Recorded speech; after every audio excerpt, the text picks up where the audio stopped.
Hi friends, ഞാൻ ജയശ്രീ. ഞാൻ ഇന്നിവിടെ ഉണ്ടാക്കാൻ പോകുന്നത് ചിക്കൻ തോരനാണ് കേട്ടോ. അപ്പോൾ അതെങ്ങനെ ഉണ്ടാക്കുകയെന്ന് നമുക്ക് നോക്കാം. അതിനാവശ്യമായ സാധനങ്ങൾ: ചിക്കൻ കറി. ഇത് ഇന്നലെ നൈറ്റ് വെച്ച ചിക്കൻ കറിയാണ്. ഇങ്ങനത്തെ ചിക്കൻ കറി തന്നെ തോരൻ വെക്കാൻ എടുക്കുകയാണ് ഏറ്റവും നല്ലത്. കാരണം ഇതിലെല്ലാം മസാലയും ഉപ്പും എരിവും എല്ലാം നന്നായി പിടിച്ചിട്ടുണ്ടാവും. പിന്നെ വേണ്ട താളിക്കാൻ ആവശ്യമായ കരിവേപ്പില, കടുക്, ഉണക്കമുളക്. പിന്നീട് നമുക്കിതിൽ വേണ്ടത് ചിരകിയ തേങ്ങയും ഒരു ഉണക്കമുളകും, ഒരു 6 ചെറിയ ഉള്ളിയും, ഒരു കഷ്ണം വെളുത്തുള്ളിയും, ഒരു തണ്ട് കരിവേപ്പിലയും കൂടി ചതച്ചതാണിത്. ഇത്രയും സാധനങ്ങളാണ് നമുക്ക് ഉണ്ടാക്കാൻ വേണ്ടത്. ഇത് വെളിച്ചെണ്ണയിൽ തന്നെ ഉണ്ടാക്കുകയാണ് ഏറ്റവും നല്ലത്. അപ്പോൾ നമുക്കിതെങ്ങനെ ഉണ്ടാക്കുകയെന്ന് നോക്കാം. ഞാനിവിടെ ഒരു ഉരുളി ചൂടാക്കാൻ വെച്ചിട്ടുണ്ട്.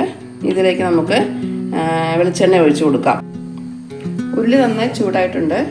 ആ എണ്ണയിലോട്ട് നമുക്ക് ചെറിയ സ്പൂൺ കടുക് ഇട്ട് കൊടുക്കാം. കടുക് പൊട്ടി കഴിയുമ്പോൾ നമുക്ക് കരിവേപ്പിലയും ഇട്ട് ഉണക്കമുളകും ഇട്ട് കൊടുക്കാം. ഒന്ന് മൂക്കട്ടെ. അപ്പോൾ ഗ്യാസ് ഒന്ന് കുറച്ച് വയ്ക്കാം. നമുക്ക് അത് മൂത്ത് കഴിയുമ്പോൾ നമുക്ക് ഈ ചതച്ച് വെച്ച തേങ്ങയിലോട്ട് ഇട്ട് കൊടുക്കാം.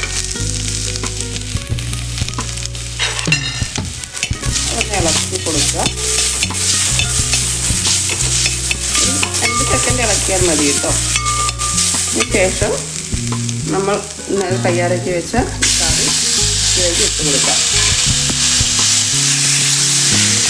എന്നിട്ട് നന്നായി ഇളക്കി അതിൽ എല്ലാം മാറ്റി കഷ്ണങ്ങൾ ഇങ്ങനെ ഉടച്ച് ഒരു തോരൻ പരുവത്തിലാക്കിയെടുക്കണം.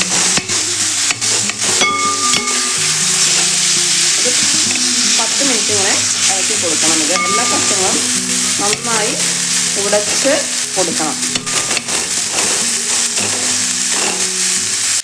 നമ്മുടെ തോരൻ റെഡിയാവാറായിക്കൊണ്ടിരിക്കുകയാണ്. എല്ലാം ഞാൻ നന്നായി ഉടച്ച് ദശകഷ്ണങ്ങളെല്ലാം ഉടച്ച് എല്ലാം ഇങ്ങനെ പൊടിയാക്കി ആയിട്ടുണ്ടത്. നമുക്കിത് പാത്രത്തിലേക്ക് മാറ്റാം. പിന്നെ ഞങ്ങളുടെ ഈ ചാനലൊന്ന് എല്ലാവരും സപ്പോർട്ട് ചെയ്യണം. ഇത് ഒരു വ്യക്തിയുടെ അല്ല, ഇതൊരു കൂട്ടം ആഴമേറിയ സൗഹൃദങ്ങളിലെ ഒരു കൂട്ടായ്മയാണിത്. ഞങ്ങളുടെ ഈ ഗ്രൂപ്പ് തുടങ്ങിയിട്ട് 5 വർഷത്തിലേറെയായി. ഇപ്പോഴാണ് ഇങ്ങനെ ആശയം വന്നത്, ഒരു യൂട്യൂബ് ചാനൽ പോലെ ആശയം വന്നത്. അപ്പോൾ ഞങ്ങളുടെ ഈ ചാനലൊന്ന് എല്ലാവരും സപ്പോർട്ട് ചെയ്യണം, ലൈക്ക് ചെയ്യണം, പിന്നെ സബ്സ്ക്രൈബ് ചെയ്യാനും മറക്കരുത്. അപ്പോൾ നമുക്കിതൊരു പാത്രത്തിലേക്ക് മാറ്റിയിട്ട് വരാം. ഇതാണ് ഇതിൻ്റെ ലാസ്റ്റ് ഫൈനൽ സ്റ്റേജ്.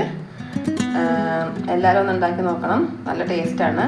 ചപ്പാത്തിയുടെയും അപ്പത്തിൻ്റെ കൂടെയും ചോറിൻ്റെ കൂടെയൊക്കെ സൈഡ് ഡിഷായിട്ട് നമുക്ക് ഉപയോഗിക്കാം. ബ്രെഡിൻ്റെ കൂടെ നമുക്കിത് സാൻഡ്വിച്ചായിട്ട് ഉപയോഗിക്കാനും സൂപ്പറാണ്. അപ്പോൾ എല്ലാവരും ഒന്ന് ട്രൈ ചെയ്യുക. ഇനി അടുത്തൊരു വീഡിയോ ആയിട്ട് വരാം.